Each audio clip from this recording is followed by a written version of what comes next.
need to get a hold of me. I am full-time faculty here, so I get an office for now anyway. So feel free to stop by. It's in the science part of the college, building 500. If you're not going to be able to make it to class and stuff, I'm one of those teachers who likes just like a quick email, make sure I know that you're not in the ditch somewhere. So there's my email contact. So as far as office hours go for my night class students, I have a chemistry lab from 1 to 3 so on Thursdays, so I just stay. So like from 3 to 5:30, I'm twiddling my thumbs. So feel free to drop in. That's definitely a possibility. Anybody in here use Twitter? Have a Twitter account or no? Well, you don't have to have a Twitter account, but if you just want to go to the internet, I don't even think you type in www, but if you go twitter.com / EA Snipes _ PHS, and it's, I know this is 165, but it's 161. My finger slipped when I was setting it up. So that actually will get you to a Twitter feed, which is the feed for this class. So that's where I'm going to post announcements like when is the chapter assignment due? I'll post it there. Also, I'm recording the lectures, and I push them up to YouTube, and I put a link under my Twitter feed. So that's where you can actually kind of see what the lectures and stuff like that. So it's a thought. And then while you're there, actually I do have another Twitter account. It's just _SCI. That's just my general science stuff. All right, so this class is going to meet in here for 3 hours-ish. We'll break it up into 3 segments, like 50-minute segments. So I was telling a couple of folks before everybody came in that 50 minutes is a long time to sit there. So I don't know what you need to do to kind of stay awake. It is a long time, I know. So I'll have segment A, segment B, and segment C. So tonight we'll probably just get through the syllabus and have some other handouts. And then for the segment A, and so we'll take a 10-minute break, and then come back. So,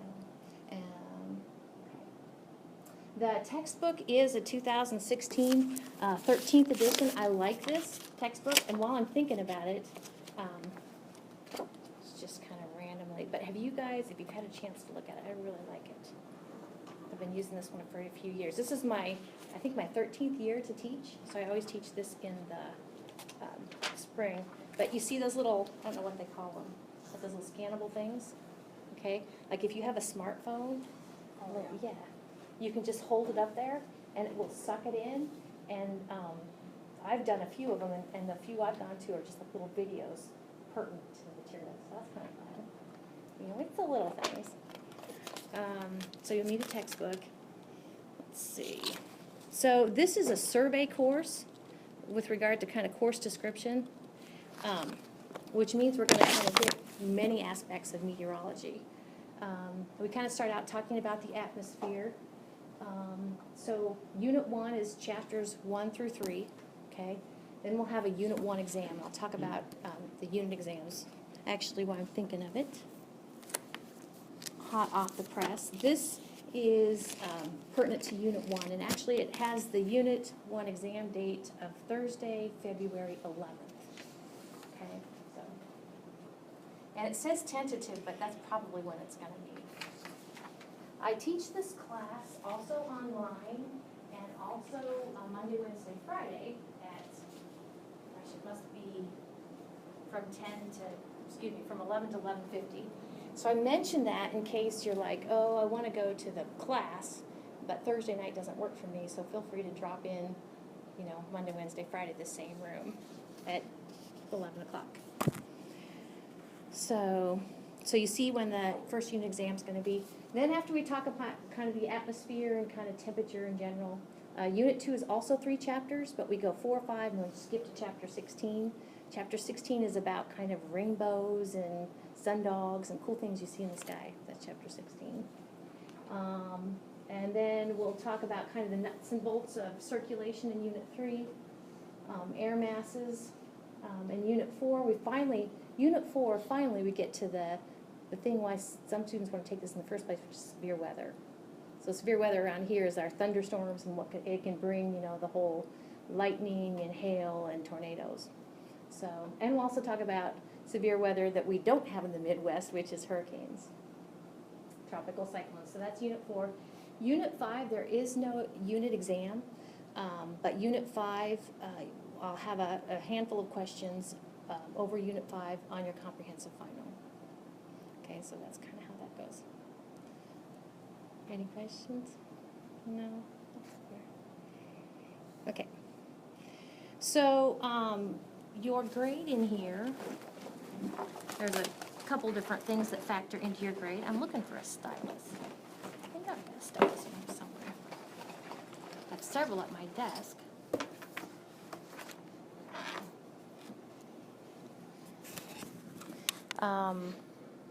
So I'll talk more about them, I think, in a minute. But your grade will come in the form of, you have an element for your chapter assignments. So I went ahead and gave you this. Okay, this is, you know, for instance, Chapter 1, you need to answer those 5 questions. Chapter 2, the next 5 questions. Chapter 3, the next 5 questions. Then also, there's going to be in-class quizzes, which basically, after break, you'll come in and there'll be a question here. And so you just take out a piece of paper and answer the question. And you can use your notes, and you can Google it, or you can ask me the answer and write it down on a piece of paper and turn it in. Okay, that's the quizzes, and then the exams. Okay, now the instructors are supposed to tell their students, is there any opportunity for extra credit? And there is one opportunity for extra credit. I'm going to tell you in a minute about projects. You can do an extra project for extra credit. Otherwise, there isn't any. Attendance, I'm going to take attendance after break, the first segment after break.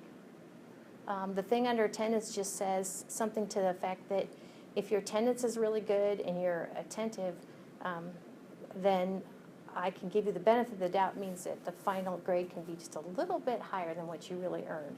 Like the cutoff for an A- is 90% for the course. It's kind of standard. But if your attendance is good and you seem engaged, if you have like an 88.2, I'd be like, oh, that's close enough to 90. Okay, that's the sort of thing. So instead of a B+. Now, if your attendance is not good and you got 88.2, you should get a B+, which is still pretty good. Okay. Oh, yeah, I think you're fine with that. You can read it. Lecture and etiquette. So here is what the lecture looks like. So this is Chapter 1. This is what we'll do after break. But if you look closely, it's kind of hard to see on that second slide at the top. You guys see a little line after weather? So that's the little line that when I show the slide, that's the little line you need to fill in the word. Okay? So that's kind of how I did it. Now I know they're really small. Oh my gosh. I debated when I printed these out trying to, I don't know, try to make them bigger. I'm not sure. But if they're really tiny, let me know and I'll see what I can do. So lecture is on PowerPoint, which is good and bad. I think mostly good. This topic, it's great to show figures, great to show photographs and that sort of thing. Okay, so I'm going to hand these out this semester. So with regard to the etiquette thing, this probably isn't so surprising when it comes to my personal hot buttons. Okay, it's just generally try to pay attention. I mentioned I get sleepy after, and I bet you do too. So if you have narcolepsy, let me know. I kind of really can't stay awake. Some students basically get 3 hours of sleep every day. And that might be one that's like, Mrs. Snipes, don't take it personally. I get 3 hours of sleep every day. I mean, it's okay. The other thing, though, is if you have, don't have your cell phone out and be, doing this all the time. I mean, if you're waiting for a text and you need to text somebody back during lecture, that's fine. But don't carry on a whole conversation, okay? It's funny because I think in some high schools they outlawed the hoodie things because you have that little pocket there. So just kind of use your best judgment.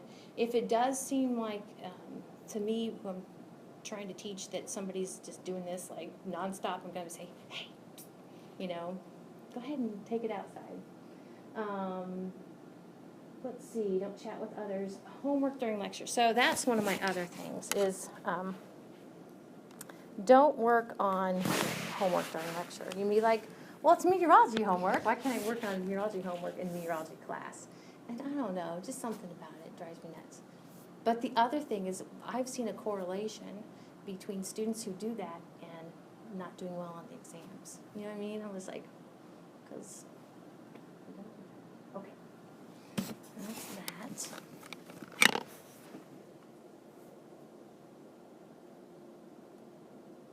Then, okay, end of chapter assignments. So I already gave you this sheet, right? You know, okay. Now, the end of chapter assignments, this semester I kind of dressed it up. I kind of put 3 bullets up here to give you hints about your chapter assignment questions. Be sure that sometimes the questions have multiple aspects to them. Be sure you hit all aspects.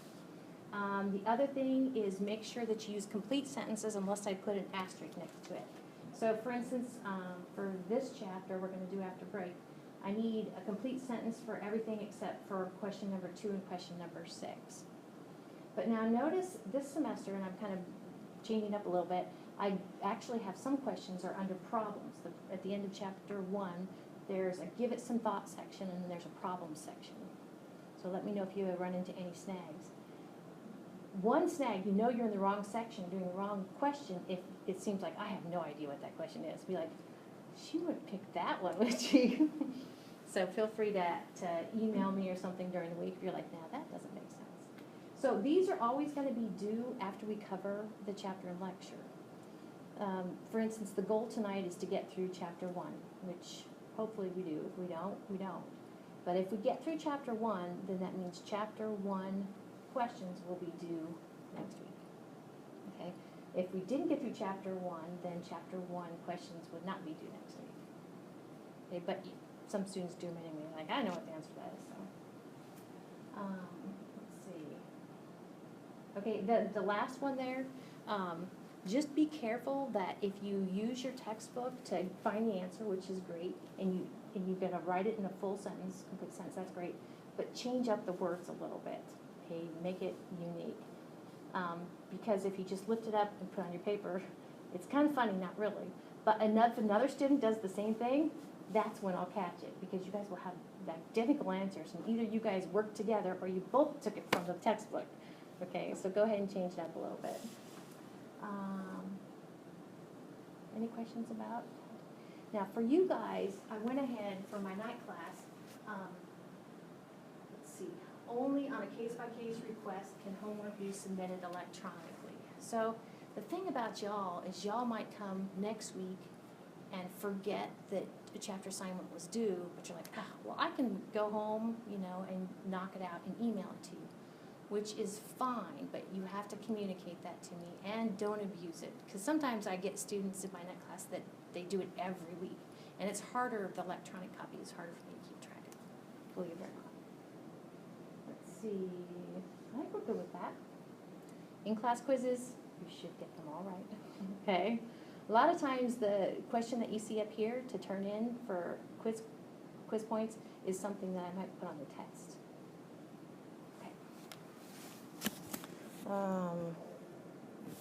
All right, on to the projects. Okay, now I have handouts for each of these projects. So the projects, you only have to do one, and I have 4 options up here. This is where if you choose to do more than one, for every extra one you do, you get 10 extra credit points that can go towards first quizzes, any missed quizzes, which are worth 5 points apiece, and then any points that you missed on your chapter assignments, which are each worth 10 points. Okay, so the first one, and I think they're all cool. So it's called a weather log. There's a little bit of latitude to each one of these. The weather log, like it says, I want you basically to fill out this grid that's on the second page. basically fill out this grid Monday through Friday for 3 weeks. Because if I was to ask most people, do y'all check the weather when you get up in the morning? Most people say, yeah. You don't? I do. No. Oh my gosh. Geeks? Nobody? You check the weather when you get up? Oh, yeah. Yeah, me too. Okay. Well, you might want to start. And so today's Thursday, so it'd be best to start like on Martin Luther King Jr. Day, okay, on Monday. Now next to like Monday it says source. Actually, don't worry about that. I need to take it off of there because a while back I wanted to know if students got their information from the internet, T, the television, or R, the radio. And I really don't care where you get your information from. So don't worry about IT or R. Okay. So a lot of it's self-explanatory. The first page gives instructions for each column. But basically, you pick Monday, you pick next Monday, any time of the day, but go ahead and write down the time that you looked it up. It's probably on the internet. But some people, like usually old people, watch the news at night, and a lot of the stuff is on the news too. So you write down the temperature for that time, okay? Now, we'll talk more about the next temperature, which is a dew point temperature, okay? But they usually give the dew point temperature to you. We'll be looking at kind of some internet, probably tonight, some internet information to see if we can get all this stuff. The dew point temperature, humidity, how much water vapor there's in the air. Usually it says RH, percent RH or something. Barometric pressure and tendency, those two go together. That's a key player in kind of maybe what the weather's going to be. So, for instance, if you've ever heard the pressure is falling, okay, what they mean is the barometric pressure is dropping, okay? And there'll be usually the pressure, the barometric pressure, that one is usually in inches, so it usually say IN. So it's like 29.92 IN. That's 29.92 inches of pressure. Okay, so that would go there. I mentioned the pressure is falling, okay, so in that case, that's the tendency. So pressure can fall, and usually that means we're going to have some sort of precipitation. Pressure can rise, so there's 3 options. It can fall, pressure can rise, and usually that means we got clear weather, okay? And actually there are dials that you might have seen in some people's houses that, and I'll show you one when we talk about pressure, that actually kind of shows the pressure in the house. And it usually has like fair skies over here, pressure rising, it usually says cloudy precipitation over here. Okay, so it can fall, rise. The other tendency is steady, and usually it's just like if it's an arrow, it's just like a sideways arrow because it's steady. If the barometric pressure is steady, then you can just kind of expect the current conditions to continue. So that's tendency. The next two to go together: what's the wind speed, what's the wind speed, and what is the direction of the wind? Okay, so you jot those down.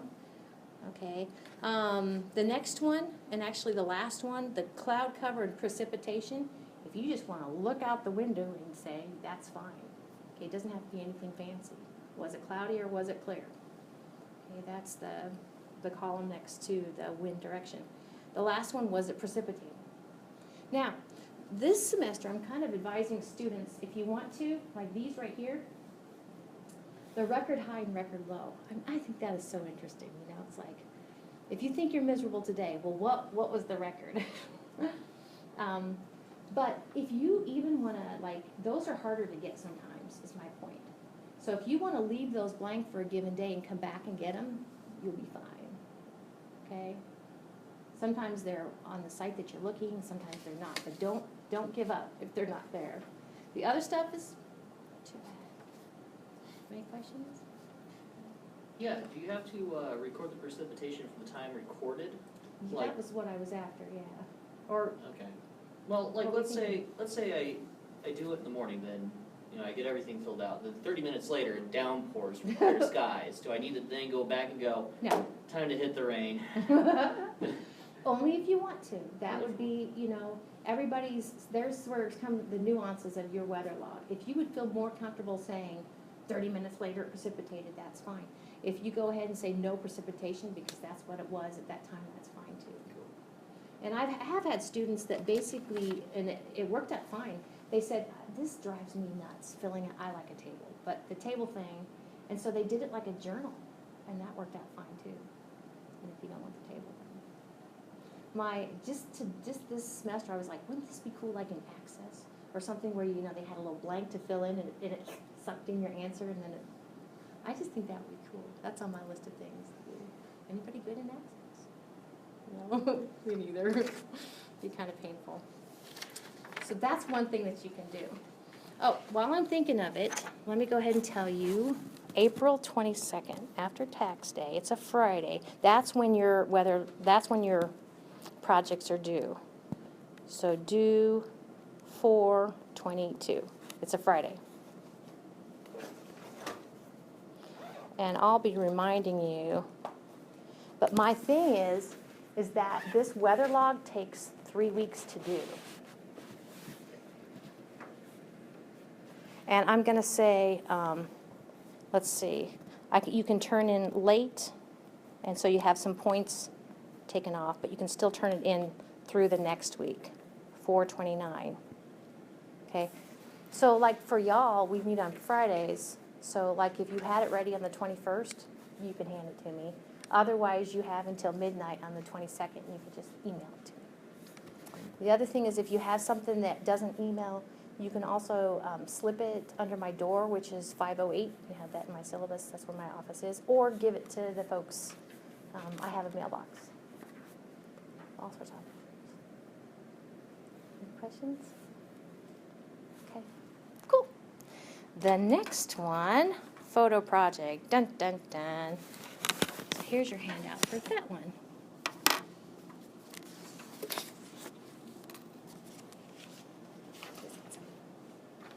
So this actually has some different options too.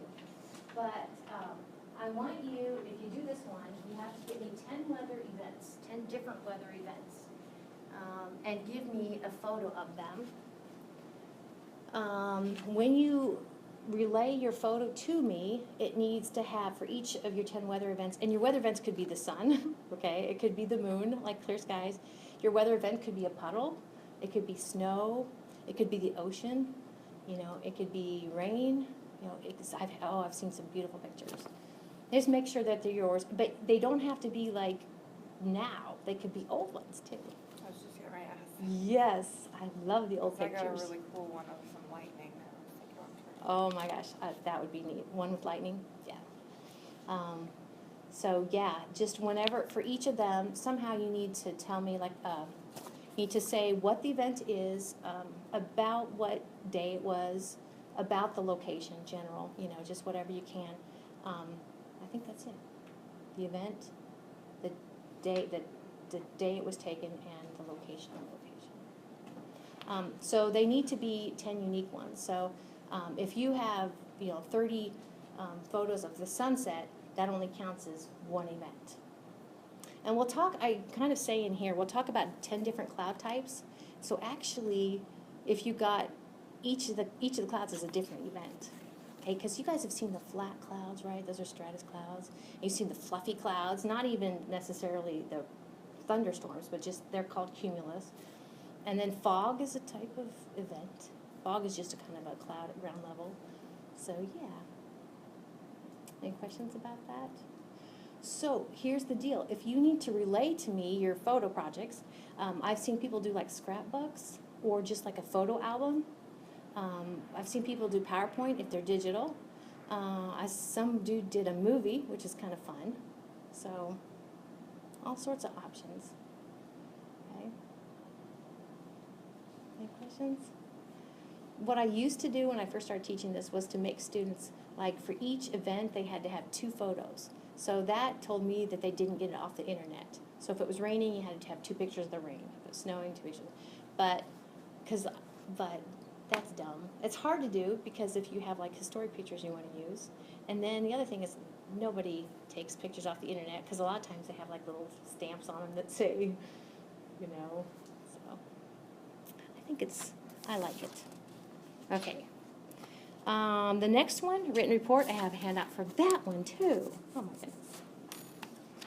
So the written report, how do I say this? It seems like maybe students who only have a couple days to the due date not want to do that. I'm not an English person, so this would be my least favorite. So I've got kind of some suggested topics here, but definitely you could go outside of those topics. I kind of listed a format here. I don't know anything much about writing. I've passed Comp 1 and Comp 2, but that's about it. So there's some format information. Notice that the format does say important things like double spaced. It gives the font size. So go ahead and follow these because I will be grading it based against this criteria. Suggested resources. Let's see. Do I say you need a bibliography or what they do at the end there? Is it bibliography? Yeah. Okay, sources. Bless you. I guess. Yeah, list your sources. Okay, minimum of 3 sources, books, textbooks, other than our course or periodical articles. Okay? And I have access to that thing called Turnitin, where you basically take what the student gives you and see if it's out there on the internet and they bought it. So, is that not sad or what? Okay. The last one is spotter training. Has anybody in here been to spotter training before? Not yet? Okay, so I mentioned severe weather. A lot of times students are like, it gets my heart pumping, the whole thunderstorm and lightning, let alone tornadoes. Okay. So what spotter training does is, who does it is the National Weather Service. The National Weather Service, who plugs into ultimately NOAA.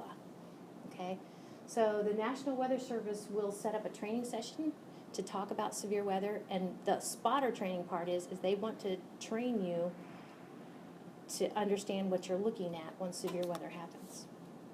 And then if you're agreeable, what you can do is get a phone number and you give them your contact information, and you can actually go ahead and be a little bit of their eyes on the ground. So I'm a spotter. I'm a trained spotter. So I slept at a Holiday Inn last night. Yep. So this website that I've got in the syllabus actually will take you out to the National Weather Service webpage for this event. There aren't any things listed, but in the past they have them at Burlington, which is pretty close. And they've actually had them at Fort Madison and across the river too, I think. So we'll see if there's anything, what's closest to you. To get credit for this, you have to write 100 words plus, or at least 100 words of what you saw there. It's pretty good. It's very good. If you like severe weather, I would strongly suggest it. Okay.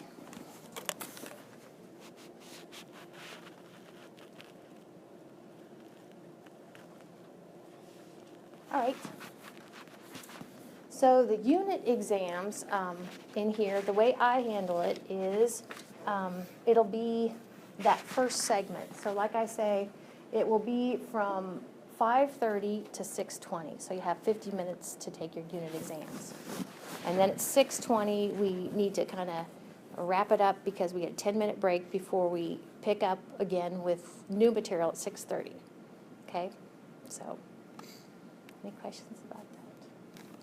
So, doing this for 13 years, I'm excited about what the format of my unit exams now. They have 3 sections. It's very similar to how I teach astronomy too. So, meteorology and astronomy are similar.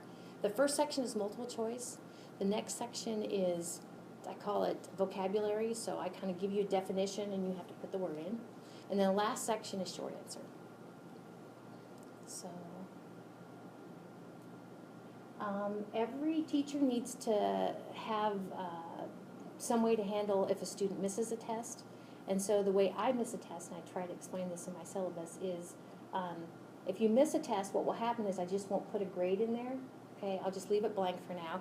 And then when you take your final in May, your comprehensive final, I'll take that percent from your final, and it will count as your final, and it will also substitute in for your missed unit exam.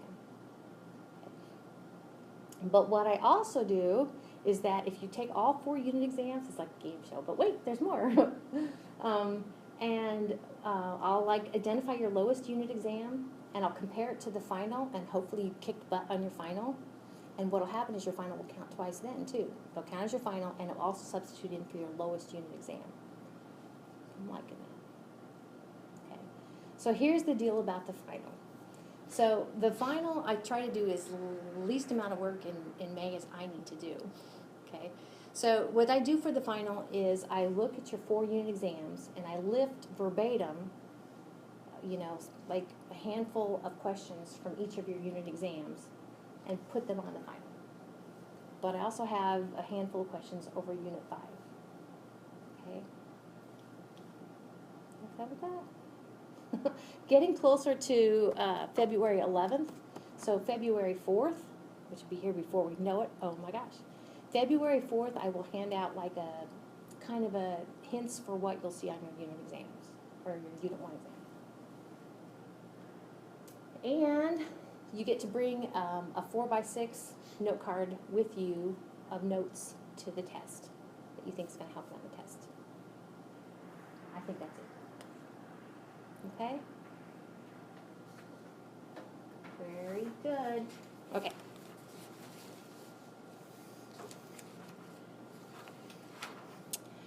All right. I never know how much y'all have been, you know, to the SEC website or not, so I'm just going to kind of go ahead and pull it up. So teachers here have an option to using this online tool. And so the way you get to this online tool for this course is you go to the seciowa.edu website, and we're going to go to HawkNet email. Okay, so now if you haven't logged on, when you go to HawkNet email, it's going to ask for your credentials. But it already knows who I am, so it's going to go ahead and go to my HawkNet email. Okay, I really like this. We've had this for probably 5 or 6 years, but I still really like it. So this is like kind of your desktop for SEC. So yes, it is true that I have 281 email messages that I have not opened, but you know sometimes those emails you're like, I just know what they said, so I don't even need to open it. So, but we're going to go to online classes.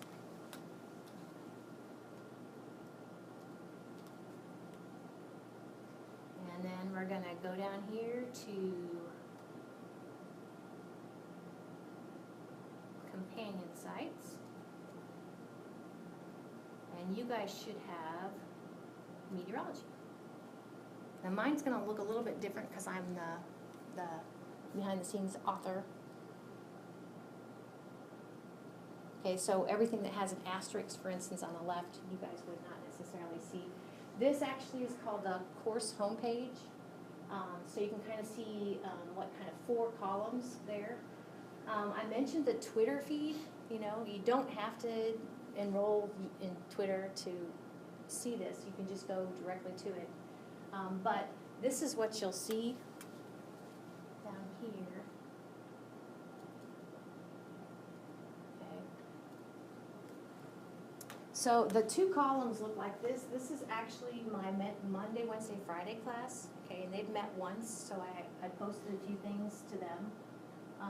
Actually, no, you can see it's wrapping back around. I only posted one thing to them.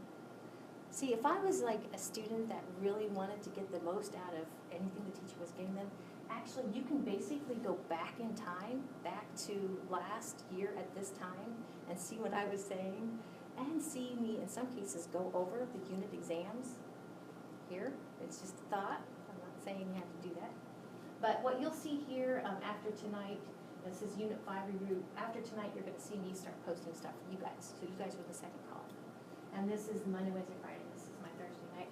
This is some related YouTube videos. So you double check those are up to date. This last one is my science Twitter feed. Okay, so that's the home page. It'll kind of look like that the whole semester probably. But where you might want to go and check things out is well, a few places, but under doc sharing. Okay. I haven't decided whether I'm going to kind of put the slides up here or not. I haven't decided. I probably will. But down here at the bottom are the handouts that I just gave you. Like, for instance, this is the syllabus, this first one's the syllabus, this is my schedule, the third one from the bottom is the 3 addendum I gave you, the different types of projects. This is just a blank weather log in case you want one. Okay. So that's available to you. Grade book, there's nothing in the grade book for you guys now, obviously. I'm good or bad about usually after you take a test and I get the test graded, then I just update the grade book. I'm kind of lazy that way. Email is kind of nice. If you're here anyway and you want to shoot me an email, it's kind of what it looks like. You click there and you can click my name and add it to recipients, or you see your name already. You can click your fellow classmate, give it a topic. You can, Now, if you guys have done online classes, a lot of times, in my online class, I actually use the Dropbox feature, but I'm not using the Dropbox feature for my face-to-face students. Any questions? No? Okay. Good. Then we're back to finish up the syllabus. Oh. Not that one either. There we go. All right, so cheating, it's kind of obvious. Don't do it. It's awkward. Down here you can see where the points are. Those quizzes, there'll be 4 to 6 of them. They'll make up 5% of your overall grade. I think there'll be 16 chapter assignments, not 15. So that might be 16, worth a fifth of your grade. Your project's worth 15%. Each unit exam is worth 10%. And your comprehensive final's worth a whopping 20%, or 1/5 also. But like I said, this is where I kind of smile because it's kind of fun. If you're going for that A, that comprehensive final can really work for you. And you'll get your graded unit exams back, so that will help you for your comprehensive final. And you might have seen under doc sharing that I post the answer keys to the unit exams, so you'll have a clean copy of the answer keys. So that's that. All right.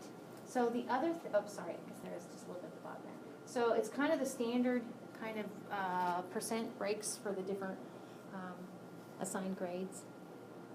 I do like, and it's kind of left up to the instructor whether you want to go with the pluses and minuses, but I think it's kind of nice because it kind of tells more of the story. Okay. So then that other sheet I gave you looks like this. We'll just kind of take a look at it right quick. So you can get all of your money back for your books, which I think is kind of cool, and for your tuition if you do it by January 26th. This February 19th won't affect you all, but if you're taking daytime classes, it's a Friday. Classes won't meet on Friday, February 19th. Teachers will be in-service day. If you've ever heard teachers complain about in-service days, we'd rather be teaching. Let's see. I'll post midterms around the 9th. Spring break feels like forever, but it will be March 14th through the 18th, so we won't have class that week. And then finals, I'll have to double check. There's a good chance that, I have to look at a calendar. There's a good chance that the Thursday before May 9th will be your final in here. Fast forward. May 9th. Okay, so there's a really good chance that May 5th, is that like Cinco de Mayo? Okay. May 5th will be probably your final in here. Yes. And then commencement is on the 11th. All right. Okay, so now the next thing. So the whole deal about weather-related closings and actually faculty absences, it's really easy for faculty, or I think it is, so to send you an email if I'm not going to be in class. So if you haven't gotten the habit of checking your STC Iowa email, you might want to, especially if you're like, I wonder if she's there. Well, she's there if she didn't send you an email. But the other thing, like it says, is you can check faculty absences by calling that number or from the SEC webpage. Okay, so I'll send you an email, but I'll also let them know. So the other thing kind of related to weather and absences is I do commute from Burlington, which works pretty good. I don't mind the drive, especially that bypass is done and everything around Fort Madison. But dang it, I hate bad roads, and my husband knows that. I don't know how many times I've called like, oh, the roads are terrible. Okay, talk me home. So with that said, I am not going to be here if it looks like I'm gonna have to drive home in ice or blowing, drifting snow, or snow that's not blowing, that's like 3 inches deep. Okay, so I'm just saying they don't pay me enough. Okay, I always think it's kind of comical when meteorology class gets canceled because of weather. I just think that's funny, the irony. So we'll kind of, and I don't know, so for those of you who watched the forecast, did you see on the last one forecast I looked at last night, said next Thursday we were supposed to get like 2.5 inches and then 5 inches of snow. I mean, the farther out the forecast is, and there's reasons for this, the more uncertain it is, so. So we'll just kind of keep an eye on it. If you have any questions, you can let me know. Okay? All right, then the last 2 things are just kind of, the college wants you to be aware of these, I guess, 3 things. You know, the college does have an integrity policy, academic integrity policy. Students with any sort of disabilities, and there definitely is an assortment of disabilities out there, have their rights, and that's kind of talks about that. And then the last one is the EEOCAA stuff. So this is, did I give you this handout? Okay, good. This was the second. Okay, not bad. Well, let's go ahead and take a break till about 25 after-ish or so.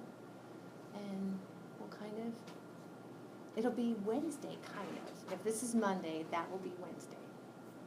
Okay? All right, break time.